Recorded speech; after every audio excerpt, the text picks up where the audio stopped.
This week on Life and Faith. So what is a good death in that sense, I think, is a good death is one when you're ready to die.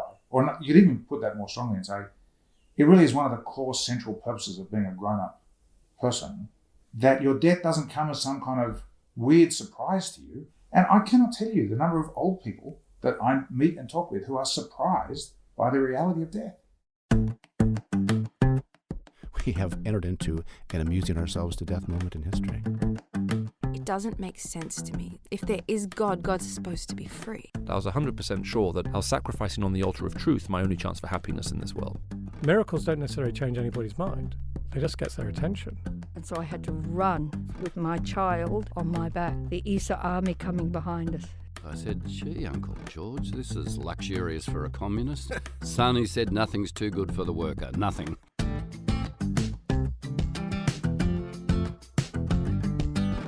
Welcome to Life and Faith from CPX. I'm Simon Smart. It's great to be back with you after a bit of a break.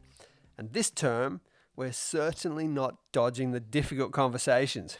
We thought we'd start off with the topic of death and how much time and effort we spend on not talking about it.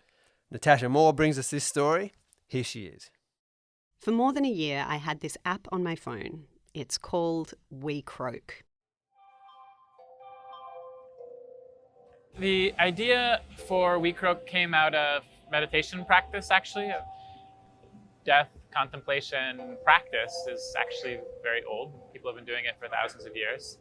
And one day I stumbled upon the Bhutanese formulation that to be a happy person, just remind yourself you're going to die 5 times a day. You know, a lot of the other ones I'd read about were like sit over a corpse and watch it rot as you meditate for days. And that didn't seem like something I could do in my New York City life. That's Hansa Bergwall, one of the creators of the We Croak app. 5 times a day at random times, because death too can come at any moment, your phone buzzes and there's the little frog with this notification.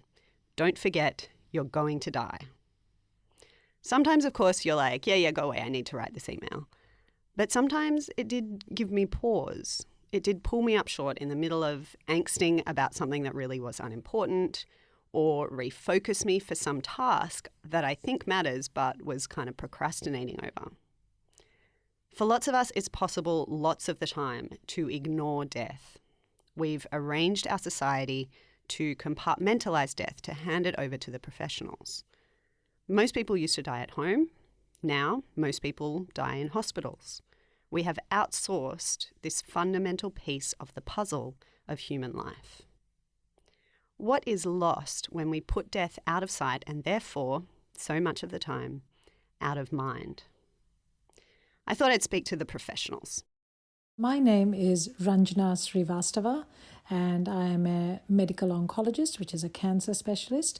And in that field, my particular area of interest is looking after elderly people with advanced cancer.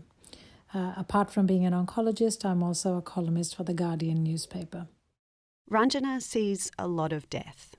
And as a writer, she's also spent quite a bit of time processing what she's seen for the benefit of the rest of us. Her latest book is called A Better Death: Conversations about the Art of Living and Dying Well. I spoke to Ranjana over Zoom from locked-down Melbourne. I also went to speak with Andrew Katay, because if oncologists have a front row seat to the dying process and to people's determination to avoid talking about it, ministers of religion are right there as well. Here's Andrew.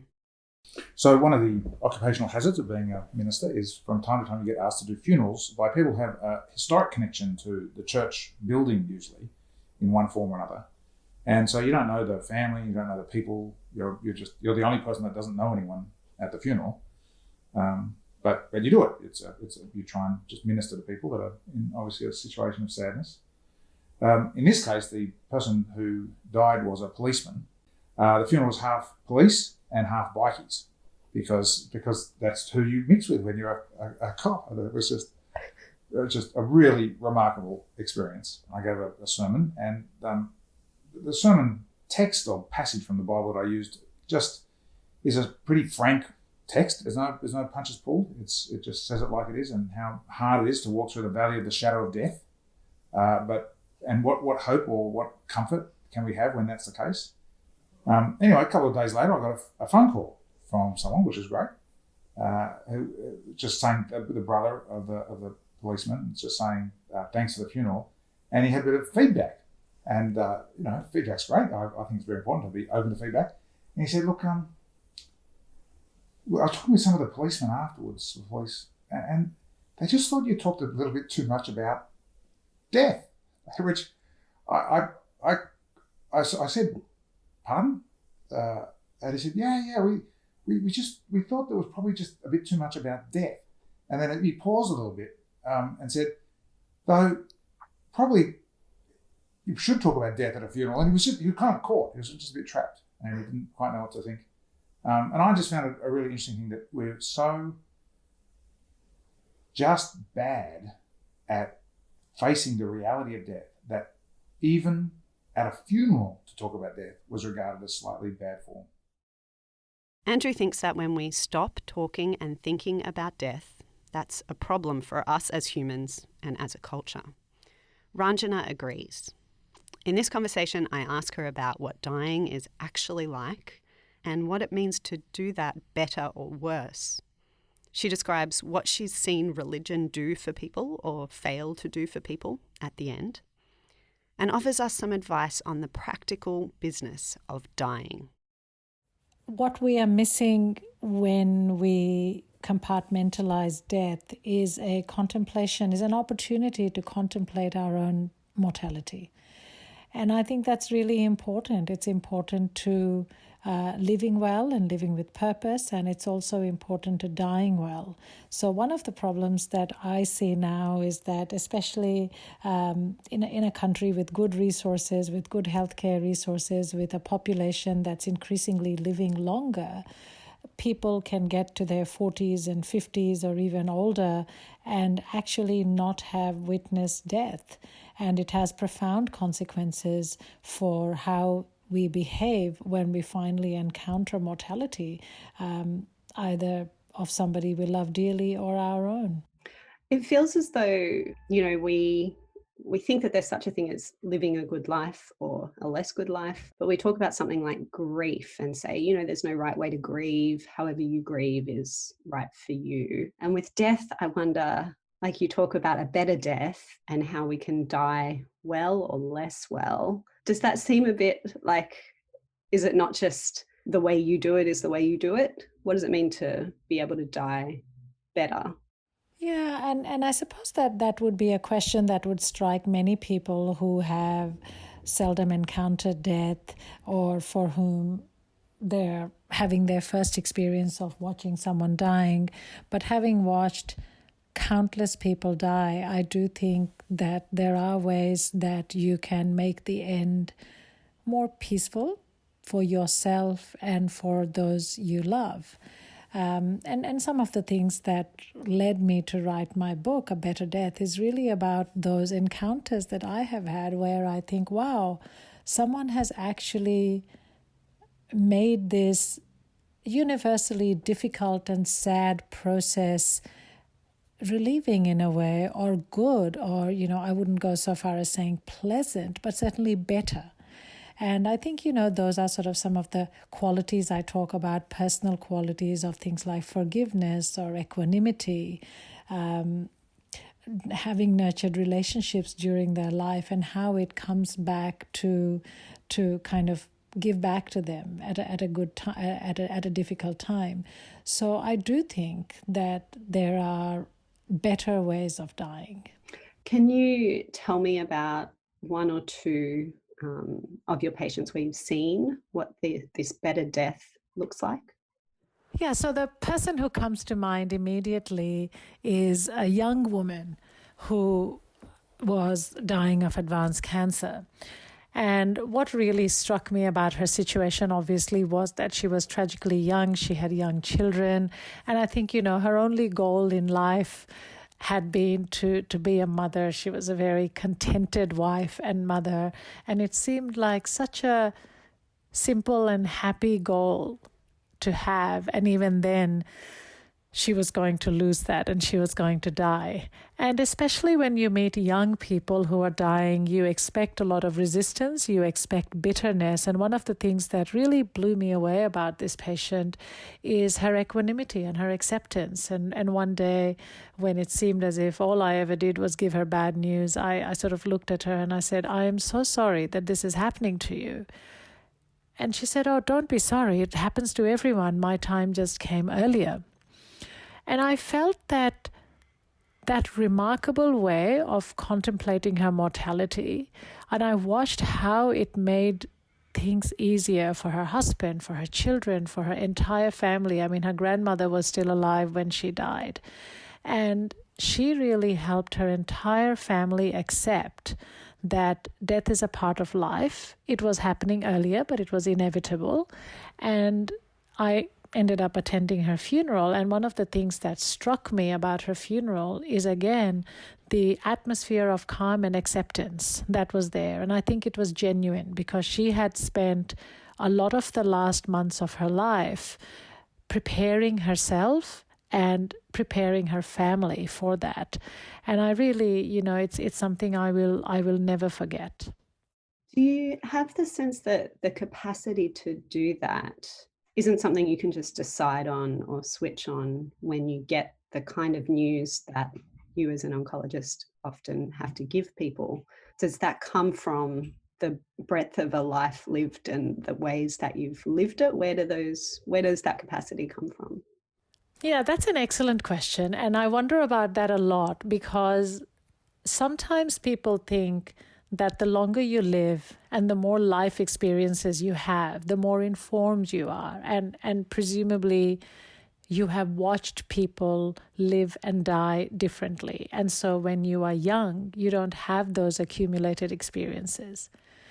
I think that's a bit of a mistake to think about it in such binary terms. The second thing is people think that the more highly educated you are, perhaps the more worldly you are and the more you know about the inevitability of death and so on and so forth. And I think experiences like the young woman I just mentioned prove that wrong too. So I've kind of come to realize that nothing seems to be a good predictor of how you will embrace your stage in life or your morbidity or your mortality.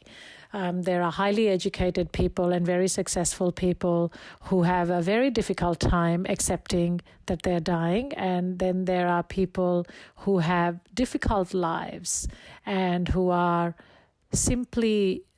lived simply and are not greatly educated, and they somehow seem to exhibit the greatest wisdom when it comes to living well and dying well. So that's something really quite a privilege for me to watch, and it's also shattered a lot of the assumptions I might have had as a younger doctor. So where does it come from? I think part of it does come from having conversations and conversations like we are having today, where hopefully well people are listening to us and thinking, well, life is finite and that's just the way it is. And I think it does come from an ability and a capacity to contemplate in our quieter moments that our life is finite. And I think it is very natural to run away from that, especially in a transactional society where you want something, you get something, things are fixed for you very quickly. And then it seems to be such a massive concept to come to grips with that death is inevitable. You can perhaps prolong life with certain drugs or interventions. You can hang on, but not forever. And I think it does require contemplation when you are well about how life might look like later. Do you think much about your own death, if you don't mind me asking? Oh, no, I don't mind you asking at all. And I've often said that I think it's impossible to do the job I do and partition yourself from your own mortality. I don't know how you would do that, considering we see people of all ages, people who are very fit and well, whose lives are upturned by a cancer diagnosis. So I am not at all complacent about mortality. I think about it a lot. And I think what it has allowed me to do over the years is really practice being in the moment, because I think that's all we can do, is do the best at every stage, every day when I go in to see patients. Sometimes I literally find myself thinking, because it also happens, that it may be the last time I'm seeing them. And so I feel as if I can't afford to lose those opportunities to be present, to be mindful, and to have integrity. And it's not, many people then say, well, it must be very depressing, but it's actually not. It's quite illuminating to watch how different people lead their lives and how they die. Can you describe the role that you've seen religious faith play in people's lives at the end, for better or for worse? Yeah, religion is an interesting one, and I've written about this a little bit, and I often find myself thinking about the role of religion. So I think for many patients it would be fair to say that their faith is an anchor. And I have had patients, including very young patients, say that they're not afraid of dying because they know that they're going to a better life or they're going to heaven. And whether you believe in those concepts or not, I have seen them as being incredibly useful to the person. Obviously, in a secular society, we don't necessarily see a lot of religion. I think 20, 30 years ago, we would have seen more than we do now. And then people can have other kinds of anchors in life, and there may be anchors including the belief that they have done their time, that they have done their job on earth, that they have brought up their children or their grandchildren are healthy. And I think all of those things are good anchors. I'm interested to notice that religion sometimes disappoints people. And I guess I've been very surprised by the extent of that disappointment and bitterness that has inculcated in some patients who have, prayed to their God all their life and who have visited the temple or the mosque or the church or the synagogue all their life. And at the end of life, they find themselves in a position where they say, what sort of God would do this? And that's a really tough one. And then they're disappointed by their religion. So I guess I see both sides of it. And my general sense is that whatever helps people find an anchor is a good thing to accept for me as a provider.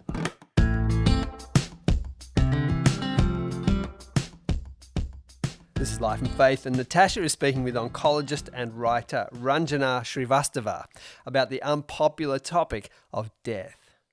Are there things about, given that many of us are so unfamiliar with the process of dying until we ourselves or someone very close to us comes to do it, are there elements to that are quite different to what we imagine or assume? What do you wish people knew about the process of dying? So that's interesting. I was speaking to my chaplain this week, and he was saying that he was called to see a patient who was said to be terrified of dying. And so the chaplain walked in and said, "What is it that terrifies you about dying? Because you can talk to me about it and I'll try to help you." And the man looked at him for a few minutes and he said, at the end of this, he said, "Well, actually nothing terrifies me." And the chaplain said, "Well, why are people saying that you are frightened?" And the man said, "Well, people assume that I'm frightened and they keep telling me not to talk about dying because it's upsetting. And so I assumed that it would be frightening and upsetting. But now that you ask me openly, what am I afraid of? I'm actually not." So that was a really interesting view on, I guess, society's expectations and how afraid we are sometimes or often of people revealing their fears or people talking about death and dying, because it's not something we want to contemplate. Many people are afraid of, the symptoms are unknown to them. So they are very afraid of what could happen, what might happen, what they have read about, seen, but they've never kind of experienced it for themselves, so they haven't had anyone close die to them. So they often need reassurance. Common things are common. People are worried about dying in pain. but especially in a country like this, which has good access to opioids at the end of life, to sedation, which is unfortunately not true of a large part of the world, you can reassure people to say, well, we have the means to keep you free of pain. There was a very funny incident where a lady said to me, can I speak to you in private? It's not dying that I'm afraid of, but I'm very afraid that at the end of life, I'll start swearing at people I don't like and saying things about them that really shouldn't be said. And it was really kind of, it was very poignant. And she was reassured that if that happened, we would ensure that she was more sleepy and more sedated, and it won't happen. And she said, oh, thank you. I feel so much better because I don't want to die having offended people around me. So it's really, I think we all need to figure out what it is that we are afraid of. And these days, there are plenty of professionals who can answer questions honestly and relieve us of our anxieties or acknowledge them. Yeah, I suppose fear kind of feeds on darkness, on the unknown. What practical advice do you have for people who are facing a terminal or a potentially terminal illness? You have a lot in your book about, how to face up to that. Yeah, I've spent a lot of time in my book talking about being your best advocate, because I think, unfortunately, the modern healthcare system, which is very good at getting better and better, rather, I would say, at prevention and at treatment, is still learning how to let go. And it is a very common scenario in the hospital where patients and loved ones feel very upset and aggrieved that the system has extended or prolonged someone's life, which is painful and which is filled with disability and not a life that somebody would like to lead. And especially in the clinic that I run with older patients, it is well known that most patients prize independence and quality of life over extending life. And it's something that medicine is still learning and coming to grips with and becoming comfortable with, I would say. And so I think that this is a really important thing for patients and people who are listening to us. You don't have to be a patient to be aware of, because it'll happen to all of us. And so to be aware of one's own wishes, to be aware of what you would like for yourself under certain situations. And people often say to that, well, I can't predict that I'll be in intensive care, or I can't predict that something bad will happen to me. But the reality is that most of us will not die peacefully in our bed the way we dream. And we will have a long and a stepwise decline in our wellness, where we will be able to do some things and not, and we will slowly lose our abilities, both physical and unfortunately cognitive. So to have thought about this, to speak to our loved ones, the people who are often called to be the decision makers on our behalf, who have equally little clue about what to do, I think is going to be really important. And it's quite astonishing to this day that I will be speaking to people who are very elderly. I was speaking to a 92-year-old person the other day, and I said, what would your wishes be at the end of life? And this person said to me, I have never ever thought about dying. And I think that needs to change, because you don't want to be in a position to make decisions on behalf of that person if they're still able to make decisions for themselves. But that requires contemplating your mortality. We talked about what a good death can look like. Would you be willing to share maybe a more cautionary tale of what a death that wasn't so good has looked like? Yeah, so I think, people often worry about physical things. So people will say, unfortunately, somebody died with poor pain relief or poor symptom control. And that's really sad and really shouldn't happen. And I hope with the better take-up of palliative care education and general acceptance of mortality, that will change. But I think that the hardest deaths I have seen are deaths that leave a lot of emotional bitterness and lack of closure. And that's really a lingering kind of discontent and sadness, and people come back years later and they're still burning as a result of that. And so I spend a lot of time in my book talking about how to bring closure to those things, to sort of normalize relationships as much as possible, to forgive, to express gratitude, because those are really, that's what being human is about. And those things are really difficult for people to forget in the aftermath of death, and also for patients to deal with. People who are estranged from their families, who have difficult relationships, they really struggle towards the end of life, I feel. And, I'm not saying that all of these problems can be sorted out, but there are certainly steps that we can take to amend as many of those things as possible in the quest for a better death and a better life for people who survive us. Maybe a more metaphysical question to finish on. When we talk about kind of a good death or a better death, obviously people believe quite different things about what death itself is and isn't, whether it's, the worst possible thing, whether there are worse things than death, whether death is kind of a natural and maybe even beautiful part of life. With your experience, expertise, and for yourself as a human, how does death look to you? Like, what do you believe about it? Yeah. Wow, that's a very deep question. Let me think about that. I'm very much a person who believes in living the life you have been given. I don't know what lies beyond life. Nobody knows for sure. But I do know that I've been given a life, and I do believe in living that to the fullest. And so maybe it's a simple way of grappling with a profound subject, but the way I conduct myself is to say, every day I will try to do the best I can. Some days I slip, other days I do okay. But I'm very much a person who then lives in the present, but also thinks about my legacy. Legacy is probably one of my favorite words, and whether that is the legacy I leave to my children or the legacy I leave behind at work with my residents or the students I mentor or with my patients. Oncology really teaches you very quickly that nobody is indispensable, and we are actually highly replaceable.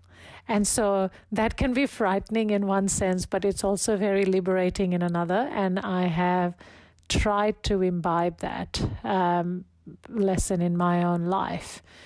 And I think there is so much written about being grateful. There is so much written about waking up and being grateful, going to bed and, recounting 2 or 3 things. And I know that for many people that seems a little bit too simple and kind of cliched, etc. But I believe that. I see how my sick patients are grateful for things that we take for granted, like getting outside, having a cup of coffee after, weeks in the hospital, somebody taking them out to smell the roses in their garden, and they're the simple pleasures of life. And so I try as much as possible to keep them in mind, because I think that's really important, rather than kind of always grappling with big things to which answers might be harder to define.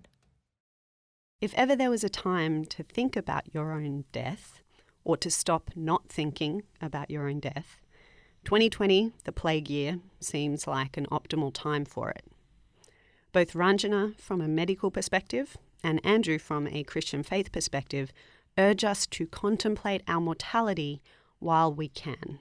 The form of words that are used in services were actually all formalised in the Church of England back in the Reformation time, in a thing called the Book of Common Prayer. It had a whole series of prayers that were the prayers that you were allowed to use in the church service.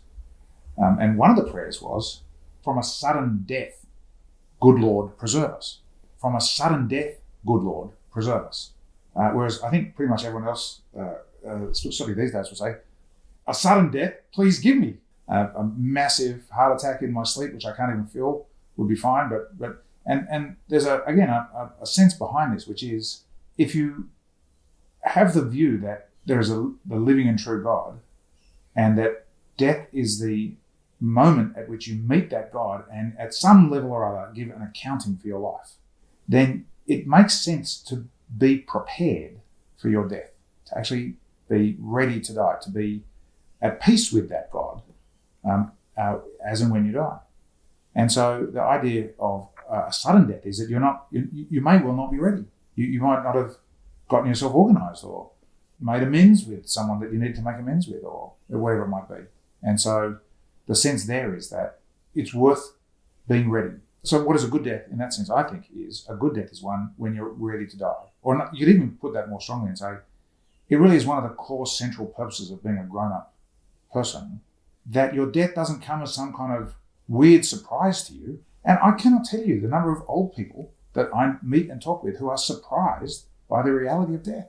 How can you be surprised at death? In fact, no, I want to turn that around and say one of the central tasks of being a mature human being, of being a grown-up person, is that you are ready to die. You know you've made peace with life and with death, and most importantly, with God. And the Christian conviction is that it's Jesus Christ in his death and resurrection who is the one that is able to establish that peace. He's like a mediator or broker between you and God.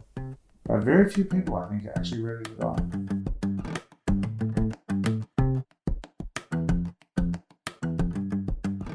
This has been Life and Faith from CPX, and Natasha spoke with oncologist Ranjana Srivastava and Anglican minister Andrew Katay.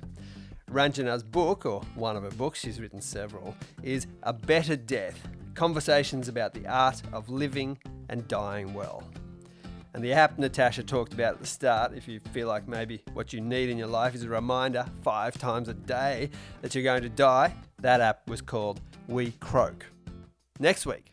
When you recognize that what happened here was not simply a series of kind of unfortunate incidents, but it was a coordinated, systemic program to keep us from freedom, the only thing that is left for you to feel is like this deep sense of anger, right?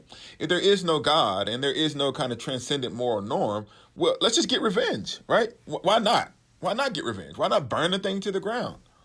But if there is this sense in which there's this moral order to the universe, then maybe there can be this brotherhood and sisterhood of humanity on the other side of what we're experiencing now.